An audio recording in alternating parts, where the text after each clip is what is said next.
feature presentation this week is a very, very interesting one. So, One Cut of the Dead, not the movie we're doing, but very instrumental in this movie that we're going to be doing. One Cut of the Dead was an absolute hit that came out in Japan. It made its world premiere at a film festival in a little town of about 5,000 people. And it's gone on to be like, I would think it's fair to say it's like a modern day Blair Witch type Oh, situation. huge. Yeah. It's like the Bad News Bears. And for those who've seen the Bad News Bears, we know what that team was made out of. But they ended up at the Astrodome. So One Cut of the Dead, something that was never done with Blair Witch, maybe for the better, was remade in France by the Oscar-winning director of The Artist. Final Cut.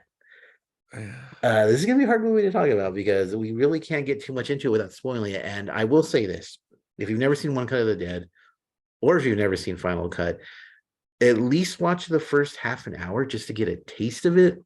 Yes. From there, we'll move on. But so we're going to try our best to talk about it. Spoiler alert, we will do everything in our power to not ruin anything about this movie, because if we say anything at all about the first portion of this movie, it kind of takes it doesn't, well, we'll talk about the good or bad of it, but it does ruin a big part of this movie, I think. Yeah. It's like the whole driving force, actually. So Yeah. Final Cut. It's French remake of One Cut of the Dead. So the first 30 minutes of this movie, you're watching it and you're like, man, this is really awkward. Like the music stops and starts. The acting is just not very good. What the hell is going on here? And then you find out, and then it pays off in the end. That first 30 minutes when you're watching it the very first time, and I know you'd seen One Cut of the Dead, so Final Cut you kind of knew, but we'll just imagine you've never seen One Cut of the Dead. That first bit when you're watching Z, I think it's called. Yeah. How awful of a movie did you think you were watching? Because I was thinking like I was hoping it would get to like Birdemic levels. Yeah, I mean, at first glance, yeah, like you hope that it's like satire somehow. Right. Yeah, you're really hoping, because yeah, it's a great setup, and it does it really like, I like that. Well, to answer your question, I on first glance, the first 30 minutes of it, yeah, you're kind of put back, and totally on purpose, like 100% purposefully done. And I don't know, I think this is I cannot take it out the fact that I have seen the original, and it just like kind of like with that movie too, though, which I definitely enjoyed. There becomes an aspect of like, I'm not quite sure why this was why they did this.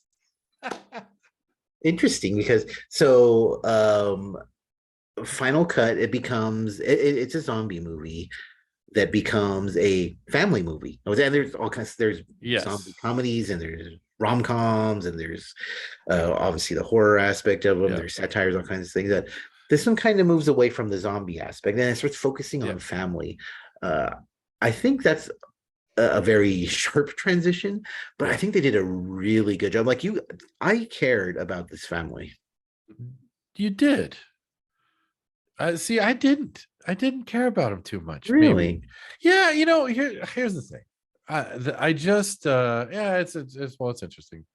The movie itself, I just there's an aspect of it where I find them all a bit annoying, and I thought this the first go around with the first one too. I get that there's an aspect of it to where, and this is very possibly just me, where I just found them all a little grating. They're, whatever they were up to, I just found them, everybody just annoyed me just a little bit, and like there is definitely some charm, I would say, to them and some of the characters, and kind of like almost a slapsticky kind of fun to the background, right? That I definitely enjoyed. But yeah, there's a side of it that I was just like, man, I really just I almost could care less. I'm kind of just watching along.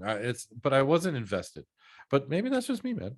Interesting. Like I was charmed by them. Like I liked the father who's this director who's like he's just doing what he wants. He's Yeah, not what he wants to do. He's just doing whatever offer he gets, he's doing it. yeah, However, he still cares because he realizes what's career suicide and what isn't. So, but yes, he just does what he needs to do. And then you have the daughter who's a little more cares more about the art of it. And I thought yeah, that was a really cool dynamic. And then the wife is an amazing character. Like to yeah. me, like an actress who's too invested in her work, like so funny, so like and it's the way it's done is like when you're first introduced to her and the talk she has with her husband and wife, you're like, all right. I mean, she's kind of like to your point, and she's well, not so much here. She's kind of bland, you know. You're like, Yeah, we'll see what happens. But then once you get into the climax, you start to see like, oh, this is what it's all yeah, about. And I thought that was a really cool twist to that character, and they really charmed me. But it wasn't just the family. Like I liked the side characters, and there's low hanging fruit joke. There's fart jokes, and yeah, this dude's drunk, so he's gonna throw up type of jokes are in this. But yeah. I thought all of those characters, and it's not the largest cast, but I this is one Mhm. of the rare movies where every single character I was like, I was like into them. I was really like, and it's because of what the movie is too. So Yeah. that's a very big part of it. You kind of have to know a little bit more, but I just loved all these characters. I was super enjoying it. So yeah, I love the side characters actually. Yeah, the side characters, the kind of the superfluous characters were really enjoyable to me. You do get this kind of much more centralized, knowledge of our director's family for sure. But yeah, I what kept me invested in the movie for sure was like all the kind of goofiness surrounding them. Like the guy who there's an arm loss, like there's some really great stuff with that. And I think I mean, this is not a short flick, man, right? This is almost 2 hours long. Yeah, this is And like a movie. yeah, it's This an is actual movie, man. yeah, And I think maybe for me, because had they tightened it up a little bit, and I don't remember. I think the original one's pretty long too, but and it's going to be hard for me not to just feel like the first one kind of zapped my enjoyment out of this, because it's very, I mean, it's very similar. it is. And purposefully so. Obviously it was made with love, like Yeah. you can tell that this was a very highly crafted remake. Hmm. And that I really appreciated. And I did like the side characters. I don't know, maybe dude, maybe it's just me. I'm just like a sourpuss these days. Don't doubt yourself because I don't know, dude. One Cut of the Dead for as popular as that one is this one, and this is just aggregators and whatnot, but not very popular on IMDb Okay, or Rotten Tomatoes for that matter. Like okay, no shit. a 6 on IMDb and like 70 or something on Rotten Tomatoes Okay, audience scores because who gives a fuck what critics say. yeah, no shit. Um, I also like the character who, and I'm assuming he was talking about Lars Van Trier, but I love the actor who's up his ass and who's our first introduction to him is an interview from the Cannes Film Festival. And all he's talking about, and throughout the film, it's a running joke. He's him and Lars does this, and Yeah, Lars that's does pretty good. that. I mean, anybody who knows anybody who's a film fan knows about Lars Van Trier. No, Like, absolutely, yeah. I've heard people defend that dude like he was their family. Like, I once told someone I didn't like what the fuck is that? That house that Jack built? Oh Oh. my god! Like I just like pissed on his mom or something. But I in this movie, that character who's just constantly, and then when things kick into gear and you realize like, oh yeah, this guy's totally like, Yeah. Oh yeah. talentless hack. Yeah, no, for sure. No, I love the I do really love how it unfolds. Like, again, this is so hard to talk about with like totally without totally ruining things. But there's like this it's very clever how they show you their cards um after that 30-minute mark, and I found so much of that, like, playful dialogue and really funny shit that's happening, like, quote unquote, behind the scenes, um that I that's what it made me, warm and fuzzies from the original, and like they really nailed it in this one. It's some of those like timings and beats and stuff, man. It's hard to recreate, and that I'll say they did just a wonderful job with that. Just a lot of the moments that are genuine and recreated exceptionally well. Yeah, Yeah, and timing's really important in timings. in Yeah. this because, like you said, not a short movie, but the way it's paced is and it might be because they use title cards so often in this, Yeah. like it goes really fast. It's like when it was over, I really was like, oh my gosh, was it that long? Because it really doesn't feel like No. it's not like a 3 hour epic type thing or anything, but No. No. it's longer than your normal horror movie. But I'm thinking it's the title cards because they're constantly telling you like it's like okay, like this much time, and you're like, oh wow, Yeah. we're already that close to it. Like Yeah. I thought that was really cool. Yeah. That was cool. That was cool. They did some really interesting transitions and stuff too, for sure.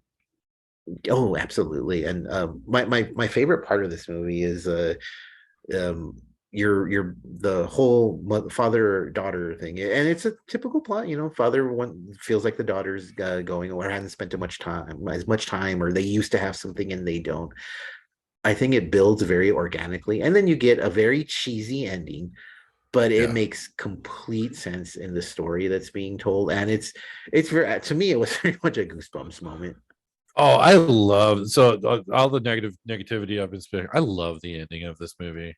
I think this is like, it's like we say it all year. We've been saying it all year for years. It's so hard to end stuff, and this is like, it ties back into the beginning in such a wonderful way, and it really does. It makes you smile. I totally see goosebumps. It's really sweet, and there's a genuine quality to that yeah, it leaves you with a smile on your face. And man, how many movies can you say that about?